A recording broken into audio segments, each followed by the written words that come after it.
अस्सलाम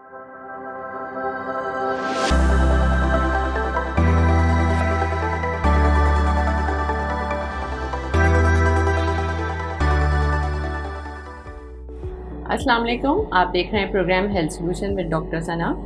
हर दफ़ा की तरह आज भी जो हमने गेस्ट को इनवाइट किया है वो डेंटल हाइजीन से रिलेटेड टॉपिक पे बात करेंगे। डेंटल हाइजीन एक ऐसी चीज़ है जिस पे लोग बहुत कम बात करना चाहते हैं।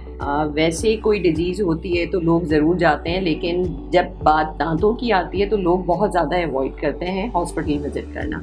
आज हमारे साथ मौजूद हैं डॉक्टर सादिया। चलते हैं, बात करते हैं और पूछते हैं इनका वर्किंग एक्सपीरियंस। अस्सलाम वालेकुम। वालेकुम अस्सलाम। कैसी हैं आप डॉक्टर सादिया? अल्हम्दुलिल्लाह बिल्कुल। जी डॉक्टर सादिया, अपने बारे में बताइए। मेरा नाम डॉक्टर सादिया तलत है। मैं डेंटल सर्जन हूँ और मुझे 10 से 11 साल का एक्सपीरियंस है और मुख्तलिफ हॉस्पिटल्स में मैंने प्रैक्टिस की है। फ़िलहाल मैं एक अपना प्राइवेट सेटअप चला रही हूँ डॉक्टर सादिया डेंटल क्लिनिक के नाम से, जो कि गुलिस्तान जौहर ब्लॉक 16 में है। ठीक है जी डॉक्टर सादिया, जब बात दांतों पे आती है तो हम देखते हैं कि लोग बहुत ज़्यादा अवॉइड करते हैं डेंटिस्ट के पास जाना। इसकी क्या रीज़न है? बिल्कुल, डेंटिस्ट के पास आने से पेशेंट एक तो सबसे ज़्यादा घबराता है। तो इन सब चीज़ों को देखते हुए जो मेरा एक पॉइंट ऑफ व्यू है कि आप बुरे वक्त आने से पहले डेंटिस्ट से कंसल्ट कर लें। आप अपना हर 3 से 4 महीने पे एक चेकअप लाजमी करवाएं। भले से आपको कोई प्रॉब्लम ना हो, लेकिन एक डेंटल एवेल्यूएशन, एक डेंटल चेकअप आपका लाजमी होना चाहिए।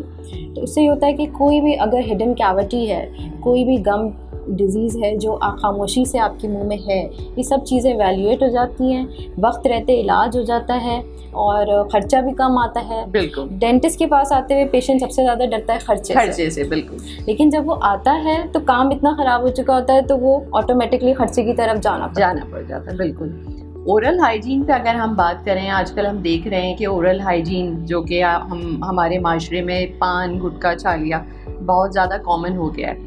तो उसका क्या रीज़न है? लोग क्यों नहीं ख्याल रखते अपने दांतों का? और लोग ये भी समझते हैं कि डेंटिस्ट के पास जाते तभी हैं जब दांत का कोई मसला होता है, लेकिन उन्हें ये नहीं पता होता कि ओरल कैविटी में, जिसमें गम्स भी हैं, आपका म्यूकोजा भी है, सारी चीज़ों की वैल्यूएशन करनी होती है।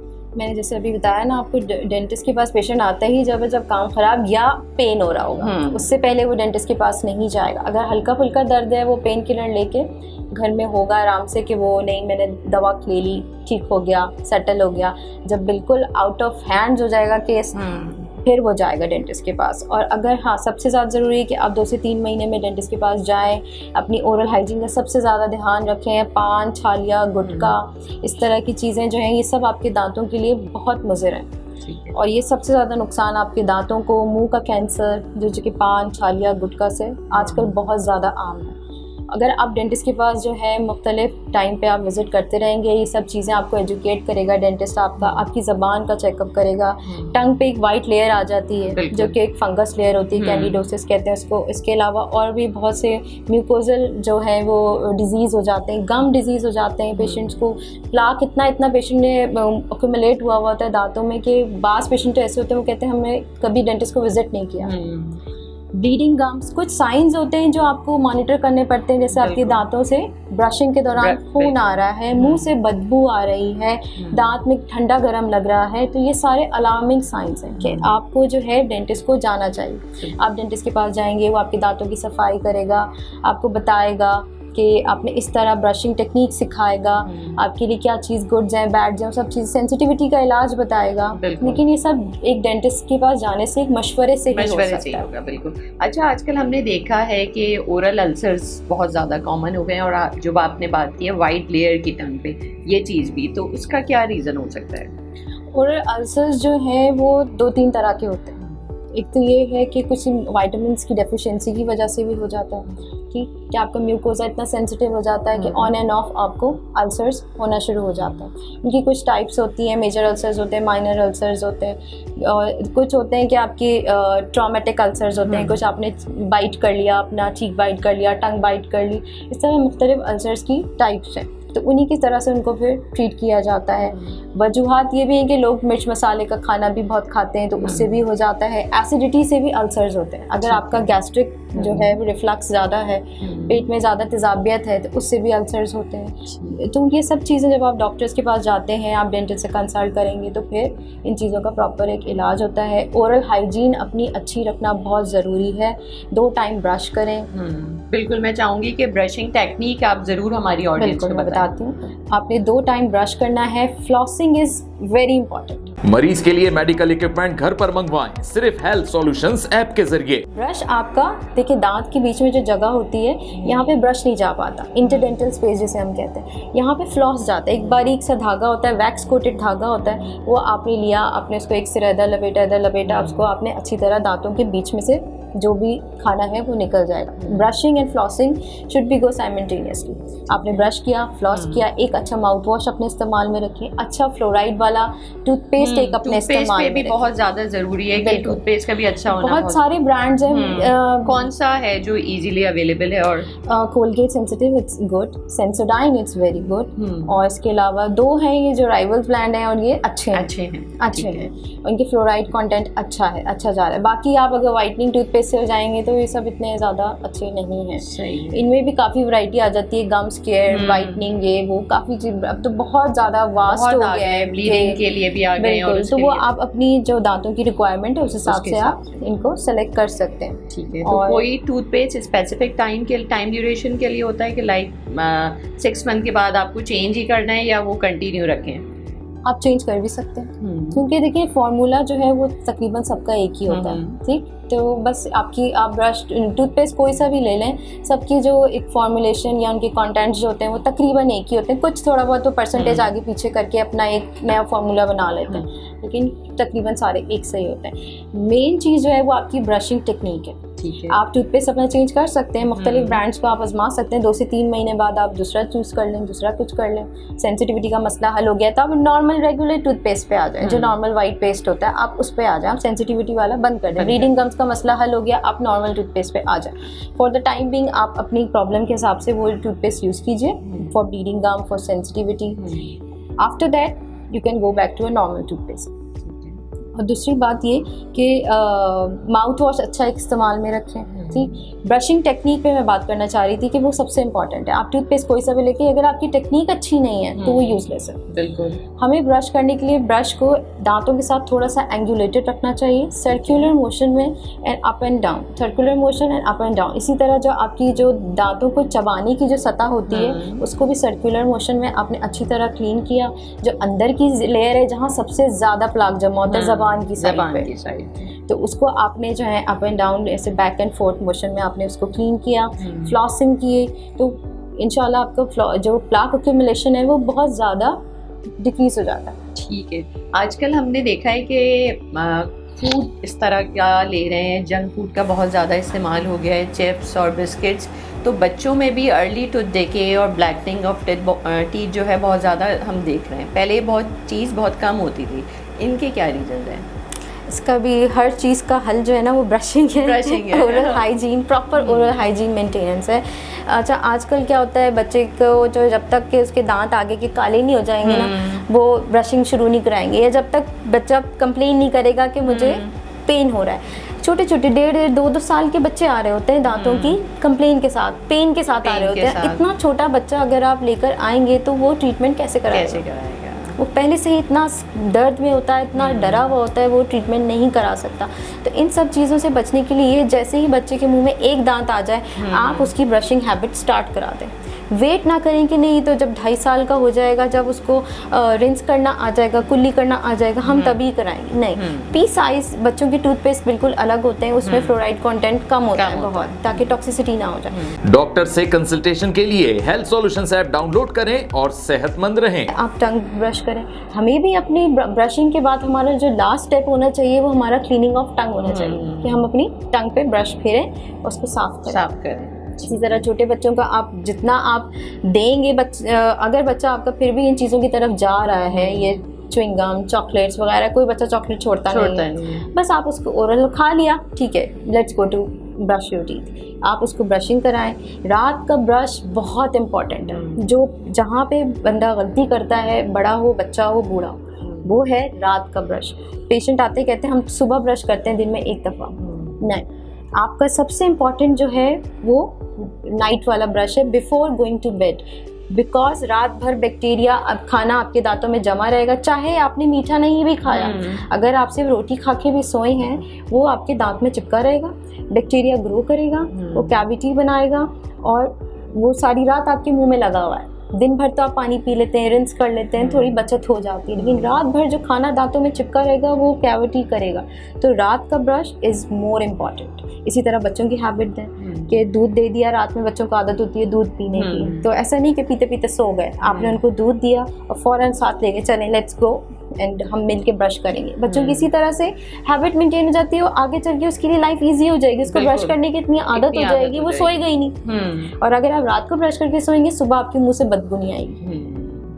सही। जो पेशेंट ज़्यादा कंप्लेन करता है मैं सुबह उठता हूँ मेरे मुंह से बहुत बदबू आती है। अच्छा, मुंह से बदबू आना भी जो है कि साइन है कि आप डेंटिस्ट को विजिट करें। बिल्कुल। बहुत से इसके हेल्थ कॉजेज़ भी होते हैं। एक तो ये कि दांतों में मैल जमा होना, मसूड़ों में कोई इन्फेक्शन होना, इसके अलावा जो है जिनको एसिडिटी वगैरह ज़्यादा होती है उनके भी मुंह से बदबू आती है। तो इसके मुख्तलिफ कॉजेज़ होते हैं, लेकिन आप उनको ऐसे लाइटली ना लें कि दिखाएं। कोई कैविटी मुंह में हो रही होती है जो नज़र नहीं आ रही होती है, पीछे की दांतों में हो रही होती है, लेकिन अगर स्मेल आ रही है इट्स नॉट नॉर्मल। हेलिटोसिस जिसे हम कहते हैं bad breath, it's not normal, normally नहीं आनी चाहिए। अगर आ रही है तो there is something which is causing problem. ठीक है।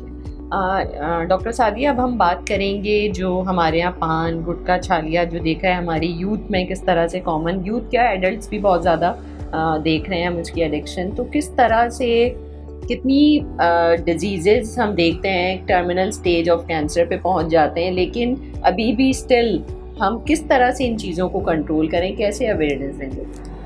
ये बहुत मुश्किल सवाल है। इसका जवाब अभी तक मेरा नहीं ख्याल कि किसी डेंटिस्ट के पास होगा। पेशेंट आते हैं, हाई प्रोफाइल भी होंगे, अच्छी जगह जॉब भी कर रहे होंगे, एक अच्छी पोस्ट पर भी होगा, लेकिन वो स्मोकिंग की वजह से उसने अपने दांतों को बिल्कुल हशर किया हुआ होता है। इसी तरह कुछ होते हुए देख रही होती है यूनिवर्सिटी के स्टूडेंट्स इतनी अच्छी अच्छी यूनिवर्सिटीज़ में पढ़ रहे होते हैं, अफसोस होता है बेटा तुम किस आदत में पड़ गए कि वो छालिया गुटखा खा के दांत बिल्कुल ब्राउन टीथ हो रहे होते हैं उनको। तो ये तो पेशेंट की अपनी एक वो है कि अब देखें शीशे में खड़ा होकर कि मेरे दांतों की क्या हालत हो रही है। और फिर अब तो इतना मीडिया अवेयरनेस दे रहा है कि हर चीज़ का आपको बताया जा रहा है। ओरल माउथ कैंसर का अलग डे है, उनको बताया जाता है, अवेयर किया जाता है कि ये सब चीज़ें आपके लिए कैंसरस हैं। जो ये तंबाकू है, स्मोकिंग है और गुटखा है, इसमें क्या क्या चीज़ें मिली हुई होती हैं। छालिया का भी यूज़, वो सुपारीज, और ये अब इतनी ज़्यादा आदत हो गई, हम इसको कैसे, या तो इनको बहुत एक्सपेंसिव कर देना चाहिए, मतलब हमने सब करके देख लिया, बंद भी कर दिया, बैन कर दिया, लेकिन स्टिल ये चीज़ें आने शुरू हो जाती हैं। तो ये क्यों नहीं कर पाते? कुछ हम लोगों को डेंटिस्ट को स्पेशली इस तरह के यूनिवर्सिटीज़ में बहुत होते हैं प्रोग्राम्स करने चाहिए कि वो हमारी जॉइंट टैब ऑडियंस है ना, उसको हम स्कूल से ही ये बातें बताना शुरू कर दें जो कि अभी पान छालिया की तरफ नहीं गई हैं। मतलब टीवी में भी अवेयरनेस होती है, थोड़ी और करनी चाहिए, और जो है वो वर्ड ऑफ माउथ की ज़्यादा अहमियत होती है। बिल्कुल, वो आप सही कह रही हैं। इमरजेंसी की सूरत में बगैर डोनर के खून के लिए हेल्थ सॉल्यूशंस ऐप डाउनलोड करें। गली मोहल्लों में एजुकेट किया जाए, और इनको मेरे ख्याल से बहुत एक्सपेंसिव कर देना चाहिए कि बहुत के लोग खरीद ना ना सकें। बिल्कुल। हालांकि अगर किसी को पता चल जाए किस तरह के पेशेंट्स और बाद में जो उनकी फैमिली को पूरे बहुत सफ़र करते हैं, बहुत सफ़र करते हैं, इतना ट्रॉमा, इतना एक्सपेंसिव पेनफुल प्रोसीजर है, और सर्वाइवल रेट भी बहुत कम है उसके बाद भी, रिकरेंस भी है। बिल्कुल। उसके बाद रेडिएशंस और कीमोथेरेपी, और कुछ होते हैं जो क्विट कर देते हैं जब उनके दांतों की सफाई हो जाती है। जो कुछ पेशेंट्स आते हैं जो पान छालिया स्मोकिंग करके बिल्कुल दांत ख़राब किए हुए होते हैं, तो जब वो साफ बिल्कुल वाइटनिंग करा के स्केलिंग करा के सब चीज़ साफ़ हो जाती है, तो फिर वो खुद से ज़रा अच्छा लगने लगता है, तो दे फील मोर कॉन्फिडेंट। तो फिर होता है कि उनके अंदर एक चीज़ होती है कि नहीं, हाँ अब मुझे साफ़ रखना है, अब मैं अच्छा लग रहा हूँ, अब मैं अपेयरेबल लग रहा हूँ, अब मैं किसी से बात कर सकता हूँ, अब मैं कॉन्फिडेंट हूँ। वरना जो दांत नहीं अच्छे हो, दांत हमारे लिए बहुत ज़रूरी है, हमारी खूबसूरती का एक हिस्सा है कि दांतों से खूबसूरती है। बिल्कुल, स्माइल आपकी अच्छी है तो यू विल लुक ब्यूटीफुल। बिल्कुल। और लोगों को इस चीज़ का अगर पता चल जाए तो डेंटिस्ट के पास रेगुलर चेकअप करवाना शुरू कर दें। इसके अलावा ब्लीडिंग गम्स बहुत ज़्यादा कॉमन है, उसके क्या कॉजेज़? ब्लीडिंग गम्स के डिफरेंट कॉजेज़ होते हैं। कुछ मेडिसिन की वजह से भी जो है वो ब्लीडिंग गम्स हो जाता है, जिनके साइड इफ़ेक्ट्स होते हैं। आपकी रॉन्ग ब्रशिंग टेक्निक की वजह से भी ब्लीडिंग गम्स होता है। वुमेंस में और गर्ल्स में जो है वो प्यूबर्टी की एज में जो है हार्मोनल चेंजेस की वजह से भी ब्लीडिंग गम्स होता है। Plaque accumulation is number 1। सबसे पहला रीज़न प्लाक एक्यूमुलेशन है, दांतों में मैल जमा होना।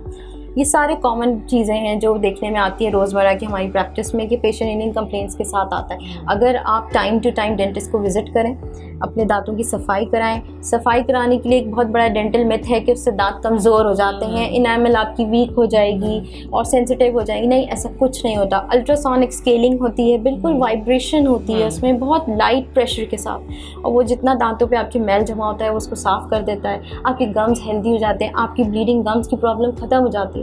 तो एवरी 3 to 4 मंथ्स डेंटिस्ट को विजिट कर लें तो आप इन सब प्रॉब्लम से बच सकते हैं। प्रॉपर ओरल हाइजीन करें। बहुत ज़ोर से ब्रश करने से भी ब्लीडिंग गम्स होते हैं कि मैल को खुद से घर में साफ़ करने की लोग कोशिश करते हैं कि हम हार्ड ब्रश यूज़ करें, मोर अग्रेसिव ब्रश करें तो हमारी ये स्टेन साफ़ हो जाएंगी, लेकिन नहीं, ऐसा कुछ नहीं है। जो आपकी ब्रशिंग टेक्निक है उसमें है कि आप जेंटल प्रेशर दें, बिल्कुल बहुत दांतों पे जुल्म ना करें अपने, बिल्कुल जेंटल प्रेशर दें आप उनको, बेचारे साफ़ हो जाएंगे। सही। और फ्लॉसिंग करें। 3 से 4 महीने में आप डेंटिस्ट को बस दिखा दें कि वैल्यूएट करा दें, नहीं ज़रूरत साल में एक दफ़ा दिखा दें। 3 से 4 अगर जल्दी लगता है किसी को कि हमें कोई मसला नहीं है, हम क्यों जाए, साल में एक दफ़ा दिखा दें। एक दफ़ा स्केलिंग करा लें, कोई भी हिडन कैविटी है, कोई प्लाक एक्यूमुलेशन है, आप बड़ी प्रॉब्लम से बच जाएंगे और बड़े खर्चे से भी बच जाएंगे। बिल्कुल बच जाएंगे। डेंटिस्ट्री में खर्चा है, नो डाउट है, क्योंकि ज़ाहिर इंस्ट्रूमेंट्स हैं, सारी चीज़ें हैं। अगर आप बिल्कुल दांत ख़राब करके लाएंगे, वो एक्सट्रैक्ट करना पड़ा तो आपको फिर रिप्लेसमेंट चाहिए। Replacement it's expensive. अगर आपको आर्टिफिशियल दांत चाहिए तो फिर उसको रिप्लेस करने के लिए आपको खर्चा करना पड़ेगा। फिर पेशेंट कहता है कि नहीं, ये तो बहुत एक्सपेंसिव ट्रीटमेंट है। तो ये सारी चीज़ें हैं जिनको आप अगर वक्त रहते दिखा लें, बिगड़ने ना दें, तो बहुत सी चीज़ों को कंट्रोल कर सकते हैं। इसके अलावा हमने देखा है ड्यू टू डेंचर्स भी एट टाइम्स जो है बहुत ज़्यादा, या अगर किसी ने एक्सट्रैक्शन के बाद या रूट कैनाल के बाद हमने देखा है कि लोगों को प्रॉब्लम होती है, तो उस चीज़ को कैसे ओवरकम किया जा सकता है? देखिए, एक अच्छी रूट कैनाल की लाइफ जो होती है, जो हम कहते हैं, वो होती है 10 से 15 साल। ठीक है, अगर उसकी चल जाती है, इससे भी ज़्यादा चल जाती है। हेल्थ सॉल्यूशंस ऐप डाउनलोड करें ताकि इमरजेंसी के वक्त एम्बुलेंस फौरी मिल सके। ये बाज़ दफ़ा ऐसा होता है कि दांत फ्रैक्चर हो जाता है, आपने कैपिंग नहीं कराई, कैप आप पेशेंट होता है रूट कैनाल करा के चला गया, उसने उसके ऊपर खौल नहीं चढ़वाया, तो फिर आप कुछ भी खाएंगे हार्ड चीज़ तो वो फ्रैक्चर हो जाएगी, स्प्लिट हो जाता है दांत, तो रूट कैनाल आपकी वेस्ट हो गई। कैपिंग मस्ट है। और अगर दांत आप बहुत ख़राब करके लाएँ तो रूट कैनाल भी जो है वो नहीं हो सकती, फिर एक्सट्रैक्शन का ऑप्शन आ जाता है। तो ये है। और दूसरा ये कि अगर रूट कैनाल आपकी अच्छी हुई है तो वो इन्फेक्शन नहीं करेगी। अच्छे एक एजुकेटेड अच्छे डॉक्टर से, अपने एक्सपीरियंस डॉक्टर से कराई हुई है, डेंटिस्ट से, तो वो आपको नहीं। अब तो बहुत एडवांस टेक्नोलॉजी आ गई है, एंडोमोटर से होती है, मैनुअली भी कम करते हैं, अब तो इतना नहीं करते, सब मशीन्स के थ्रू होता है, तो उसमें एरर और जो है वो फेलियर के चांसेस कम हो गए हैं। बहुत अच्छी बातें बता रही हैं डॉक्टर सादिया। क्या अवेयरनेस देना चाहेंगे हमारी ऑडियंस को कि हम जो बहुत डरते हैं डेंटिस्ट के पास जाना एक बहुत बड़ा मिशन लगता है, तो उसको हम किस तरह से हम कम कर सकते हैं? डेंटिस्ट से बिल्कुल ना डरें, डेंटिस्ट को अपना दोस्त समझें, और जिस भी डेंटिस्ट से आप सेटिस्फाई हों आप उनके पास जाएं और उनसे अपना जो भी प्रॉब्लम है उसको वक्त रहते कंसल्ट कर लें, क्योंकि अगर वक्त रहते कंसल्ट हो जाएगा आपका ट्रीटमेंट इजीली हो जाएगा, आप मज़ीद किसी पेनफुल प्रोसीजर में नहीं पड़ेंगे। अगर आप लोग बढ़ा के जाएंगे प्रॉब्लम तो फिर ज़ाहिर है पहले पेन को कंपनसेट करना, इन्फेक्शन को रिमूव करना, इसके बाद फिर ट्रीटमेंट पे जाना, फिर सारी चीज़ें बढ़ जाती हैं और it's quite hectic for a patient. तो बस ये वक्त रहते आप डेंटिस्ट को विज़िट करें और एवरी 3 to 4 मंथ और वंस इन अ ईयर। और प्रॉपर जो चीज़ आपके हाथ में है, पेशेंट के हाथ में है, वो है ओरल हाइजीन। एक अच्छा टूथपेस्ट इस्तेमाल करें, 2 टाइम ब्रश करें, सुबह और रात। फ्लॉसिंग ज़रूर फ्लॉसिंग पे मैं अपने सारे पेशेंट से कहती हूँ आप फ्लॉसिंग को मत छोड़ें, क्योंकि ब्रश हो जाता है, दांतों के बीच में खाना फंसा रहेगा, वो कैविटी होगी, फिर पेशेंट कहता है मैं तो 3 दफ़ा ब्रश करता हूँ, but your technique it's not good. और आप फ्लॉस नहीं करें, जो बीच में फंसा हुआ है ना वो नहीं निकलेगा ब्रश से, वो फ्लॉस से निकलेगा।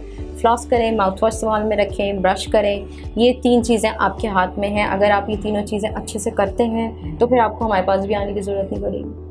Thank you so much doctor Sadia ने बहुत अच्छी इन्फॉर्मेशन शेयर की है हमारे साथ। डॉक्टर सादिया हमारे साथ हेल्थ सोल्यूशन ऐप में मौजूद है। अगर आप इनसे ऑनलाइन कंसल्टेशन लेना चाहते हैं या फिर फिज़िकली जाके दिखाना चाहते हैं तो बिल्कुल आप उन्हें अपॉइंटमेंट के थ्रू जाके दिखा सकते हैं। हेल्थ सोल्यूशन ऐप के थ्रू हम कोशिश कर रहे हैं लोगों को अवेयर करें, डोर स्टेप पे सर्विसेज डिलीवर करें। तो आज ही ऐप अपने फ़ोन में डाउनलोड कीजिए और हेल्थ से रिलेटेड अपने सारे अपॉइंटमेंट बिल्कुल मिस ना करें और घर पे भी ये सर्विसेज ले सकते हैं। Thank you so much. Download health solution app for your own health. अल्लाह हाफिज़।